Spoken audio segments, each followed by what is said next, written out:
Boom, bop, bam. Welcome to day 18 of our Bible Talks, where we read the Bible and we give you our take.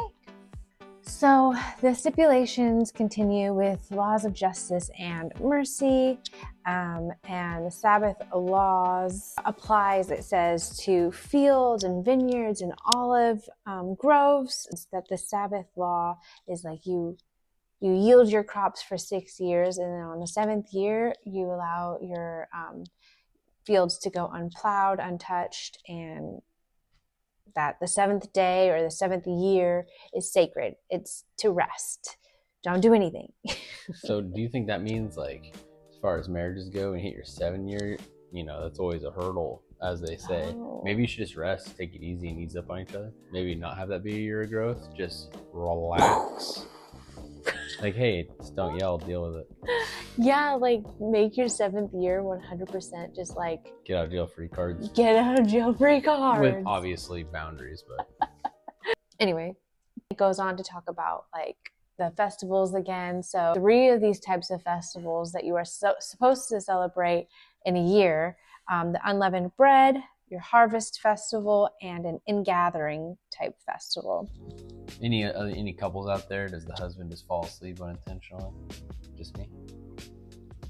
When you get into bed and you have all these thoughts and then you look over. Your husband's been carrying the weight. After the laws and regulations, God sends an angel ahead and he says, pay attention, listen, don't rebel because he won't forgive you, this angel. And if you listen, your enemies will be my enemies, and he will bring you into the land of the Amorites, Hittites, Perizzites, Canaanites, Hivites, and Jebusites. He says, I will wipe them all out. He says, and I quote, worship the Lord your God, and his blessing will be on your food and water. I will take away sickness from among you, and none will miscarry or be barren in your land. I will give you a full lifespan. We go into Exodus 24, which is what we'll end on because it's actually quite a lengthy chapter. The Lord is talking to Moses, and he says first that Moses, Aaron, Nadab, Abihu, and 70 other elders of Israel are to worship from a distance, and Moses alone may approach the Lord. I think he sends an angel ahead of them, but it didn't quite specify that they were like leaving right then and there. The angel is ahead of them and they're still with Moses on the mountain, is what I gathered.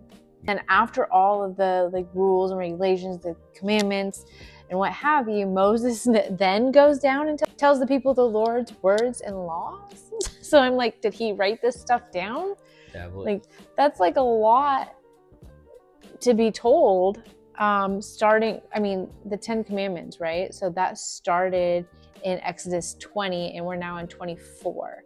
Yeah, he's probably condensing it a bit. It says, everyone responded simultaneously, everything the Lord has said we will do. And then it specifies. Moses then writes everything down. I'm like, wow, he's got a great memory for someone who didn't want to speak in the beginning. Well, Moses woke up early the next day and builds the altar that you're talking about with the 12 stone pillars for the 12 tribes of Israel. And then they do burnt offerings. He puts blood of the offerings in bowls, and then he puts blood of the offerings on the altar. And then Moses takes the book of the covenant, which I'm assuming is meaning these tablets, the book of the covenant, which commandments. Yeah, which is later then. And reads it to the people. So now my question is like, is it the same people? Is he reading it to them again? Like, hey, peer review. Impression was, I just thought they were all there at the bottom of the mountain. But anyway, they go on to say, we will do everything that the Lord says, we will obey. Then this was pretty cool. So he sprinkles blood on the people, and Moses says, this is the blood of the covenant that the Lord has made with you in accordance with all these words. Wow. And I was like, foreshadowing? Probably. The blood of Christ? The covenant? I don't know. Feels familiar. There are no coincidences in the Bible. No. And then Moses, Aaron, Nadab, Abihu, and the 70 other elders a lot of old folk went up and saw the God of Israel. So we're talking about God, the Lord. Mhm. They saw him. I was under the impression that nobody ever has seen God. Yeah, I mean, And that if you saw him, he was too much for you, you would die. Yeah. And they saw that under his feet was like pavement made of lapis lazuli. Yeah, something like that. And it's a bright blue metamorphic rock consisting largely of lazurite. Mm-hmm. Yeah, They saw God, they drank, they ate.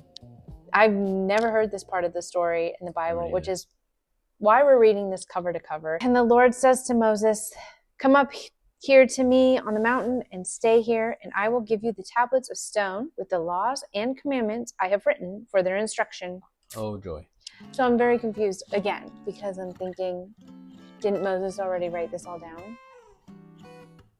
Final moments here in Exodus 24, it specifies that the cloud covered the mountain for 6 days. 7th day, the Lord called for Moses. Their perception of this was that like that mountain looked like it was up in flames, essentially. But the glory of the Lord looked like a consuming fire. This is when Moses enters the cloud, and he stays on the mountain for 40 days and 40 nights. Who brought him food? That's your first question? Yeah, I'm like, dude, I'm sitting up on the mountain. First, I'm like, we've heard this before. I ain't got no blanket. We're back to the flood days. Mm-hmm. Well, he's not in a water or a boat with a bunch of animals, but my second thought was, if the cloud only covered the mountain for 6 days, what did people just look up and just see Moses at the top of the mountain just sitting there? Is he in a daze? Is he even in this world? Is he in another dimension? Oof. The plot thickens. So many questions. Character development, for sure. Yep. About that.